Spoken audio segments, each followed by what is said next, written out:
أعوذ بالله من الشيطان الرجيم. بسم الله الرحمن الرحيم. السلام علیکم ورحمۃ اللہ وبرکاتہ. ناظرین، آپ دیکھ رہے ہیں نیئر اسٹوڈیو اور میں ہوں آپ کا دوست محمد شہزاد نیئر. امید ہے رب ذوالجلال والاکرام سے کہ جتنے دوست دیکھ رہے ہیں سب خیر و عافیت سے ہیں، اور دعا ہے رب کریم سے کہ اللہ پاک آپ کو اپنی حفظ و امان میں رکھے اور ہر مصیبت سے محفوظ رکھے.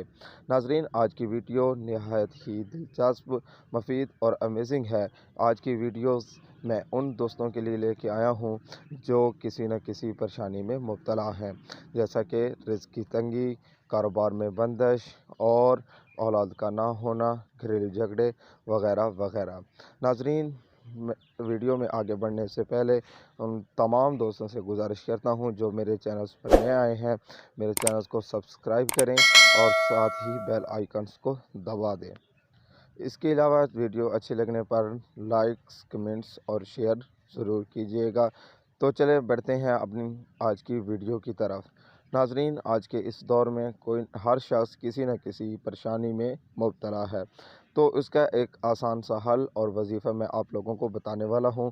لیکن میری آپ سے پھر یہی گزارش ہے کہ اس وظیفے کو باقاعدگی سے کیجیے. انشاءاللہ تعالی اللہ تبارک و تعالی آپ کی تمام پریشانیوں کو دور فرمائے گا. ناظرین، میں آپ کو یہ وظیفہ یہ بتانے والا ہوں کہ آپ صلی اللہ علیہ وآلہ وسلم کے پاس ایک صحابی رسول صلی اللہ علیہ وآلہ وسلم آئے اور عرض کیا، یا رسول اللہ صلی اللہ علیہ وآلہ وسلم، میرے رزق کی تنگی دور نہیں ہو رہی. تو آپ صلی اللہ علیہ وآلہ وسلم نے فرمایا کہ استغفار کیا کرو. پھر ایک دوسرے صحابی صلی اللہ علیہ وآلہ وسلم نبی کریم صلی اللہ علیہ وآلہ وسلم کی بارگاہ اقدس میں حاضر ہوئے اور عرض کیا، یا رسول اللہ صلی اللہ علیہ وآلہ وسلم، میری اولاد نہیں ہوتی.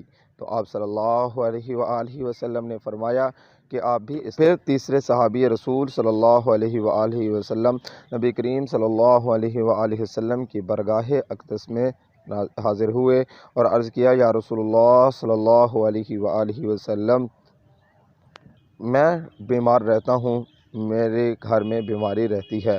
تو آپ صلی اللہ علیہ وآلہ وسلم نے فرمایا کہ آپ بھی استغفار کیا کرو. تو وہاں پہ موجود صحابہ اکرام رضوان اللہ تعالی علیہم اجمعین نے آپ صلی اللہ علیہ وآلہ وسلم سے سوال کیا، تاجدار مدینہ، یا رسول اللہ صلی اللہ علیہ وآلہ وسلم، یہ بتائیے کہ آپ کے پاس 3 سوال آئے لیکن آپ نے ہر سوال کا ایک ہی جواب دیا. تو آپ صلی اللہ علیہ وآلہ وسلم نے فرمایا کہ استغفار میں نے اس لیے بتایا کہ جب انسان کے اوپر کسی بھی قسم کی پریشانی، تنگ دستی، بیماری یا کوئی بھی اس طرح کا مرحلہ آتا ہے تو وہ اللہ پاک کی ناراضگی ہوتی ہے، کیونکہ انسان ہر وقت کسی نہ کسی گناہ میں ملوث رہتا ہے. آپ صلی اللہ علیہ وآلہ وسلم نے فرمایا کہ استغفار گناہوں کو ایسے کھا جاتا ہے جیسے لکڑی کو دیمک کھا جاتی ہے. تو سبحان اللہ، کتنا آسان وظیفہ ہے.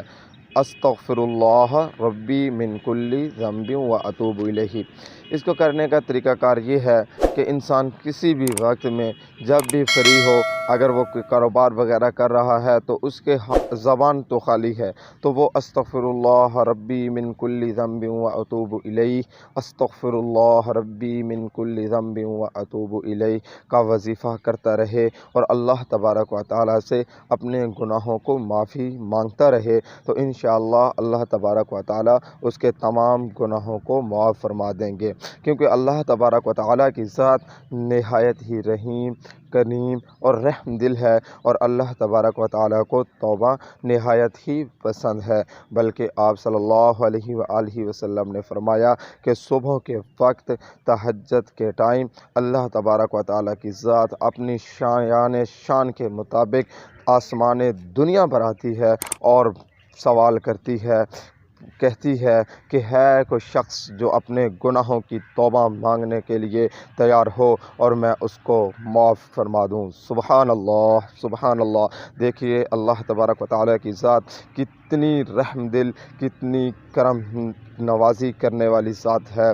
تو ناظرین، آج کی یہ ویڈیو میری ان تمام بھائیوں بہنوں کے لیے ہے جو کسی نہ کسی پریشانی میں مبتلا ہیں۔ تو میری آپ سے یہی گزارش ہے کہ جیسا کہ رمضان المعظم کا مہینہ ہے، تو اس مہینے میں آپ صلی اللہ علیہ وآلہ وسلم خود بھی استغفار کیا کرتے تھے اور زیادہ سے زیادہ عبادت کیا کرتے تھے تاکہ آگے ماہ رمضان المقدس میں عبادت اچھے طریقے سے ہو سکے، اپنے آپ کو تیار کیا کرتے تھے۔ تو اس لیے میری آپ سے بھی یہی گزارش ہے اور اللہ تبارک و تعالیٰ سے دعا ہے کہ اللہ تبارک و تعالیٰ مجھے اور آپ کو یہ وظائف کرنے کی توفیق عطا فرمائے، الہی آمین۔ تو ناظرین، آج کی ویڈیو میں اتنا ہی، ملتے ہیں ایک نئی ویڈیو کے ساتھ۔ لیکن آپ کو یہ ویڈیو کیسی لگی اس کا اظہار کمنٹ سیکشن باکس میں ضرور کیجئے گا۔ ملتے ہیں انشاءاللہ تبارک و تعالیٰ ایک نئی ویڈیو کے ساتھ، تب تک دیجئے اجازت۔ اللہ حافظ، اللہ نگہبان۔